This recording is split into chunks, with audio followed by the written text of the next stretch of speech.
जय हिंद। कैसे हैं आप लोग? आशा करेंगे आप लोग बहुत अच्छे होंगे। आज मैं कल जैसे आप लोगों को बताया था बहुपद का एक इम्पॉर्टेंट टॉपिक बताया था। क्या जो बहुपद किसे कहते हैं, बहुपद कितने प्रकार के होते हैं, चरों के आधार पर, घातों के आधार पर। लेकिन मैं आज आप लोगों के सामने बहुपद का जो मानक रूप होता है, स्टैंडर्ड फॉर्म, यानी मानक बहुपद किस रूप में रहता है, एक चर वाले बहुपद कैसे रहेगा, दो घात वाले बहुपद रहेगा, त्रिपद वाला बहुपद कैसे रहेगा, मतलब जितने टाइप के बहुपद आते हैं जो एग्जाम का पॉइंट से आपको एग्जाम में पूछा जाता है, एक एक क्वेश्चन ऑब्जेक्टिव में पूछा जाता है। ठीक है, जैसे आपको दिख रहा है क्वेश्चन में बहुपदों का मानक रूप माने स्टैंडर्ड फॉर्म ऑफ बहुपद पॉलिनोमियल। क्या लिखा है? बहुपदों के मानक रूप को उसके घातों के आधार पर अलग अलग रूपों में लिखा जा सकता है। ठीक है, घातों के आधार पर हम लोग क्या करेंगे, आपका एग्जाम में घातों के आधार पर अक्सर पूछा जाता है और किताब में कहीं भी आपको घातों के आधार पर आपको बंटवारा किया गया है उसका मानक रूप को। जैसे पहले क्या लिखा गया है, एक घाती बहुपदों का मानक रूप। एक घाती बहुपद मतलब क्या? पावर एक घात बहुपद कैसे होगा? जैसे मान लीजिए पावर कितना एक है, क्या लिखा हुआ है ax, और a का मान 0 नहीं आना चाहिए। a का मान 0 अगर आ गया, अगर मान लीजिए a का मान a गुना 0, तो क्या हो जाएगा 0, ये आपका बहुपद होगा ही नहीं, इसलिए a का मान 0 नहीं आना चाहिए। जहाँ क्या हो जाएगा आपका a का मान a बराबर x का गुणांक। जैसे कल का वीडियो में आपको बताया था, गुणांक मतलब क्या होता है? गुणांक मतलब गुना में रहने वाला चीज़। गुना में किसी के चर राशि आचार्य के साथ गुना में जो रहेगा उसको क्या कहेंगे? गुणांक कहेंगे। या ऐसे भी रह सकता है ax प्लस सी, और a का मान 0 के बराबर नहीं आएगा। जहाँ पर क्या लिखेंगे? a बराबर x का गुणांक, c बराबर नियतांक। नियतांक कहने का मतलब है कांस्टेंट, जिसके साथ ABCD का अक्षर कोई नहीं रहेगा। ठीक है, अब मैं आप लोगों को बताऊंगा द्विघाती बहुपद का मानक रूप।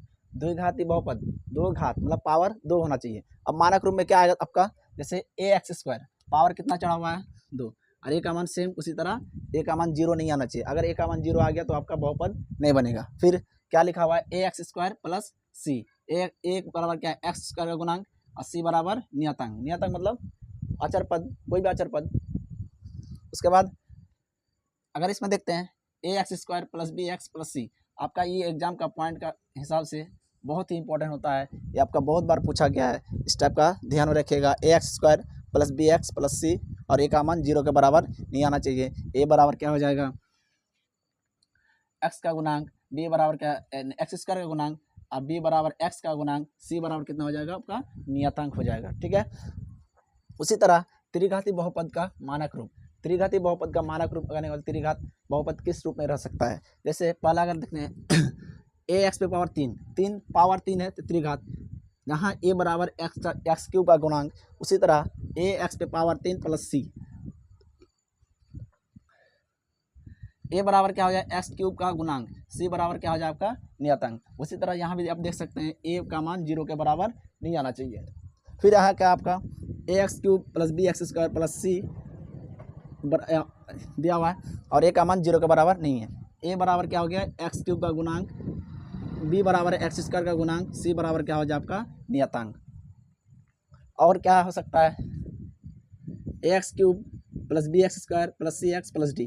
ये आपका एग्जाम का अनुसार बहुत ही इंपॉर्टेंट बन जाता है। जैसे जहाँ पर क्या हो जाएगा? a बराबर x³ का गुणांक, b बराबर x² का गुणांक, c बराबर x का गुणांक, d बराबर नियतांक। नियतांक वही फिर मतलब अचर पद। ठीक है, अब इसके अनुसार हम लोग क्या करेंगे? गुणनखंड पढ़ेंगे, शून्यक पढ़ेंगे। जैसे अगला टॉपिक में क्या आता है पढ़ेंगे हम लोग? बहुपदों का शून्यक। शून्यक मतलब क्या होगा? वैसा मान, किसी बहुपद में चर राशि का वैसा मान जो क्या हो जाएगा? पूरे बहुपद को क्या करेगा? 0 के बराबर कर देगा, 0 के बराबर कर देगा। ठीक है, उसको क्या कहेंगे? शून्यक कहेंगे। अगर परिभाषा देखा जाए, किसी चर राशि का वह मान जो दिए गए बहुपदों को 0 के बराबर कर देता है, उसे क्या कहते हैं? बहुपदों का शून्यक कहा जाता है। इसको निकालने का सिंपल तरीका क्या करेंगे? कोई भी बहुपद रहेगा उसको क्या करेंगे? 0 के बराबर कर देंगे। जैसे एग्जाम्पल में लिया गया है px बराबर 2x प्लस 3। px मतलब क्या? बहुपद। इसको क्या करेंगे? 0 के बराबर कर देते हैं। चूंकि बहुपद के लिए हमको क्या शून्यक निकालने के लिए क्या करेंगे? x के 0 के बराबर करेंगे। अब देखिए 2x प्लस 3 बराबर 0, 2x को रहने दिए, यहाँ प्लस 3 है, इधर आके -3 हो गया। अब x बराबर यहाँ से 2 कहाँ चल गया? नीचे। अब बोलिएगा ये क्या शून्यक हुआ? इस 0 के बराबर करेगा या नहीं? जैसे सिंपल से अगर देखते हैं क्या मान है इसका? 2x प्लस में 3, यही है। x का मान कितना निकला? 2 गुना -3/2 प्लस क्या होगा? 3। यहाँ टू टू कटा बराबर क्या -3 + 3, ये क्या हो गया बराबर 0 आ गया। कहने का मतलब हो गया ई बहुपद का x का मान या फिर शून्य कह सकते हैं -3/2 हो जाएगा। सेम उसी तरह x² - 2 बराबर अगर 0 करते हैं इसको तो क्या करेंगे, x² को रहने देते हैं, -2 इधर आके +2 हो जाएगा और यहाँ से स्क्वायर हटाएंगे उधर आके रूट चढ़ेगा प्लस और माइनस में। कहने का मतलब इसको अगर आप देखना चाहते हैं, अगर x का मान प्लस वाला लेते हैं +√2, अगर इसमें डाल के चेक करेंगे, डाल के अगर चेक करेंगे तो क्या हो जाएगा x² - 2 √2 का स्क्वायर हो जाएगा -2 √2 का स्क्वायर। कहने का मतलब है √2 को 2 बार गुना करेंगे, जैसे √2 गुना √2 -2 √2 गुना √4 -2 क्या √4 से क्या निकलेगा 2 - 2 बराबर 0 हो गया। आप प्लस में लीजिए या फिर माइनस में लीजिए, पूरा 0 आ जाएगा। ठीक है, शून्यक निकालने के लिए हम लोग क्या करेंगे, अलग अलग घातों के आधार पर, जैसे एक घाती का, द्विघाती का, त्रिघाती का, अलग अलग कुछ एग्जाम्पल बताना चाहता हूँ जो शून्यक से संबंधित है। छोटा छोटा बहुपद आएंगे जिसका शून्यक कैसे निकालेंगे, जो एग्जाम का पॉइंट एग्जाम में आपको बहुत बार पूछा जाता है। ठीक है, उसके बाद हम लोग उसके बाद बड़ा से बड़ा निकालेंगे, पहले छोटा वाला समझ लेते हैं, उसके बाद हम लोग गुणनखंड पढ़ेंगे, गुणनखंड को कैसे निकालेंगे, गुणनखंड का तरीका बताएंगे, एक घाती का गुणनखंड कैसे, द्विघाती का गुणनखंड, त्रिघाती का गुणनखंड हम लोग निकालेंगे। ठीक है, पहले अगर सिंपल है समझिए, एक प्रकार का बहुपद है तो बहुपद को हम लोग क्या px लिख सकते हैं, x² - 4 लिख देगा। जब भी शून्यक निकालना हो क्या करेंगे, पहले 0 के बराबर कर देंगे। कोई भी बहुपद को 0 के बराबर करने के बाद हम आराम से शून्यक निकाल सकते हैं, क्योंकि लिख सकते हैं px बराबर 0, क्या हो जाएगा x² - 4 बराबर 0, x² बराबर -4 इधर आके +4, x बराबर का √अंडर प्लस और माइनस में क्या हो जाएगा 2 प्लस माइनस यहाँ से 4 से क्या निकलेगा 2, मतलब x का क्या शून्य क्या हो गया, प्लस भी आ सकता है माइनस भी आ सकता है। अगर आपको चेक करना हो तो क्या कीजिएगा, आप एक मान को इसमें बढ़ा के ए वाला मान को प्लस हो या फिर माइनस वाला मान को इसमें बढ़ा के देखिएगा, अब पूरा 0 के बराबर ही आ जाएगा। ठीक है, शून्य का यही रूल होता है। अगर सिंपल है समझिए, px बराबर कितना है 2x है, एक प्रकार का है बहुपद है। जब इसको क्या निकालेंगे, शून्यक निकालेंगे, px बराबर क्या हो जाएगा इसका 0, तो px का मान कितना है 2x बराबर कितना 0, तो x बराबर क्या हो 0, अब बटे क्या हो जाएगा 2 हो जाएगा, बराबर हो गया 0। ठीक है, जैसे इसका है यहाँ 4 और 3 कितना 7x हो जाएगा, px का मान कितना 7x, अब इसी फॉर्म में आ गया, चूंकि लिख देगा px बराबर क्या 0, 7x बराबर क्या हो 0, x बराबर क्या 0/7 बराबर 0। ठीक है, जैसे यहाँ पर देखिए 7x² + 4x है, ये आपका क्या हो गया बहुपद हो गया। इसको क्या करेंगे, पहले छोटा सा तोड़ लेंगे, कॉमन लेके।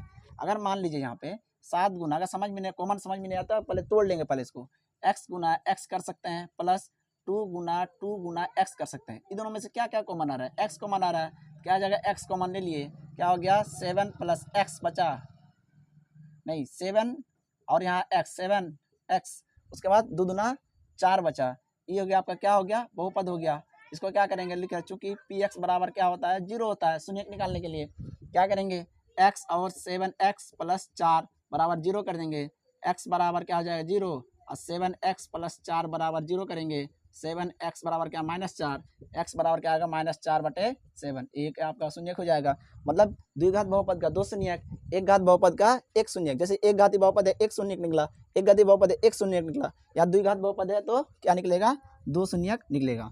एग्जाम में आपको पूछा जाता है क्या, एक घाती बहुपद रैखिक बहुपद भी बोला जाता है, इसका शून्यक कितना निकलाता है, तो एक घाती बहुपद का शून्यक 1 होता है, द्विघाती बहुपद का शून्यक 2 होता है, त्रिघाती का 3 आएगा। कैसे आएगा अब मैं आपको बताता हूँ। जैसे इसको अगर लिखते हैं px बराबर 0, 3x² - 9 बराबर 0, 3x² बराबर क्या -9 है, इधर आके +9 हो जाएगा, 3 क्या हो जाएगा x² बराबर 9/3, 3 3 9, x बराबर क्या होगा √अंडर प्लस माइनस क्या हो जाएगा 3 हो जाएगा। अब ये प्लस माइनस को एक बार प्लस में मान लेके एक बार माइनस में मान लेके, इसमें आप डाल के चेक कीजिए क्या हो जाए, आपका 0 के बराबर ही आ जाएगा। ठीक है, उसी तरह जैसे यहाँ क्या px बराबर क्या हो गया 0, तो x² - 15 बराबर क्या हो जाएगा 0, x बराबर क्या हो जाएगा 15, x बराबर क्या होगा √अंडर प्लस माइनस 15। ऐसे भी लिख सकते हैं, एक बार प्लस में 15, एक बार माइनस में √15। ठीक है, ऐसे भी शून्य निकल सकता है। और जैसे यहाँ क्या हो जाएगा, अगर इसको तोड़ना चाहते कॉमन लेना आता है, कुछ कॉमन ले सकते हैं, 7 गुना x कर सकते हैं और 7 गुना 2 गुना x कर सकते हैं, ये क्या हो गया आपका एक बहुपद हो गया। अब इसमें से कॉमन क्या आएगा, 7 भी कॉमन आएगा, 7 कॉमन आएगा, x और x कॉमन आएगा, क्या बचा x बचा, प्लस में क्या बचा 2 बचा, उसको क्या करेंगे चूंकि लिख देंगे पी एक्स बराबर 0, क्योंकि शून्य के बराबर करना है। शून्य के बराबर करने का मतलब शून्य निकालना है। शून्य जब भी निकालेंगे तो क्या करेंगे, इसको 7x और क्या होगा x प्लस 2 बराबर क्या हो जाएगा 0। 7x बराबर क्या 0, x बराबर क्या 0/7 बराबर 0 हो गया, एक निकल के आ गया। x प्लस 2 बराबर क्या 0, x बराबर क्या होगा -2 हो जाएगा। एक शून्य निकल गया। द्विघात बहुपद है, दो शून्य, एक 0 एक -2 आ गया। अब इसमें देखिए ये एक घाती बहुपद है, एक घाती बहुपद का शून्य क्या बोला आपको, एक ही आएगा। जैसे पी एक्स बराबर क्या हो गया 0, तो 8x - 9 बराबर 0, 8x बराबर क्या हो गया 9, x बराबर क्या 9/8। अब इस मान को आप इसमें डाल कर चेक कर सकते हैं, पूरा 0 के बराबर ही आएगा, क्योंकि हम लोग पढ़ रहे हैं शून्य। अब देखिए x³ - 27 ये हो गया आपका बहुपद हो गया बराबर। अब देखिए यहाँ पावर कितना 3 है, त्रिघाती बहुपद है। जैसे मैं आपको बताया हूँ, रैखिक बहुपद का शून्य कितना 1 आएगा, द्विघात बहुपद का 2 आएगा, त्रिघाती बहुपद का 3 आएगा। ठीक है, जैसे मैं आपको बता दूं, इसको अगर 0 के बराबर करने पी एक्स बराबर क्या हो गया 0, x³ - 27 बराबर हो गया 0, x³ बराबर क्या होगा 27 प्लस में x बराबर प्लस माइनस क्या हो जाएगा 27 हो जाएगा। ठीक है, लेकिन पावर कितना वाला 3। ठीक है, तो क्या हो जाएगा x बराबर प्लस माइनस 3 गुना 3 प्लस माइनस 3 1 हो जाएगा। मतलब कहने का मतलब यहाँ पे क्या हो जाएगा, 2 गो प्लस में 1 गो माइनस में, ऐसे या 2 गो माइनस में 1 गो प्लस में आप ले सकते हैं। जैसे बड़ा वाला मैं आपको बताऊंगा, 3 पद वाला 4 पद वाला, तब आपको क्लियर हो जाएगा ये वाला टॉपिक। अब देखिए इसमें देखिए 2x + 4x, 2x और 4x को जोड़ सकते हैं। 2x और 4x ना 6x - 3 हो गया। यहाँ क्या px बराबर कितना हो गया, चूंकि लिख देंगे px बराबर कितना 0 के बराबर करेंगे, 6x - 3 बराबर क्या हो 0, 6x बराबर कितना 3, x बराबर कितना 3 क्या 6, 1/2। अब 1/2 को क्या इसमें डाल के देखिए, आपका मान पूरा 0 के बराबर आ जाएगा। जैसे यहाँ क्या है कि यहाँ x गुना x प्लस 1 गुना x कर सकते हैं। यहाँ से क्या क्या कॉमन आया, x कॉमन आया तो x + 1 बचा। इस प्रकार क्या हो गया द्विघात समीकरण, द्विघात बहुपद। लेकिन चूंकि पी एक्स बराबर कितना 0, तो x × x + 1 बराबर क्या आ जाएगा 0, x बराबर क्या हो जाएगा 0, और x + 1 बराबर 0 करेंगे, x बराबर -1 हो जाएगा। ठीक है, 9x - 3 बराबर 0, 9x बराबर 3, x बराबर क्या होगा 3/9, 1/3 हो गया। ठीक है, उसी तरह 8x³ - 64 बराबर 0 के बराबर करेंगे, 8x³ बराबर क्या हो गया 64, 8 × 64, x³ बराबर कितना 8, 8x बराबर क्या होगा प्लस माइनस क्या होगा 8, यहाँ 3 का जोड़ा लगेगा, प्लस माइनस क्या होगा 2 × 2 × 2 बराबर क्या होगा +-2। यही आपका क्या हो जाएगा त्रिघाती बहुपद का शून्य आ जाएगा। ठीक है, मैं आप लोगों को इससे बड़े बड़े हिसाबों का ज़्यादा से ज़्यादा प्रैक्टिस कराऊंगा, उसके नियम के साथ। जैसे कि मैं आप लोगों को बताऊं, मैं जब भी पढ़ाऊंगा पूरा थ्योरी बेस पढ़ाऊंगा, इसके बाद मैं अपना किताबों में फोकस करूंगा। अगर आपको ये सब अगर समझ में आए, वीडियो को लाइक जरूर करेंगे, क्योंकि बिना थ्योरी का आप एक भी हिसाब आगे नहीं बढ़ सकते हैं, ओनली रटाया हुआ हो जाएगा। इसलिए थ्योरी को पहले हम लोग मजबूत करेंगे, उसके बाद ही हम लोग किताबों पर फोकस करेंगे। जय हिंद, धन्यवाद।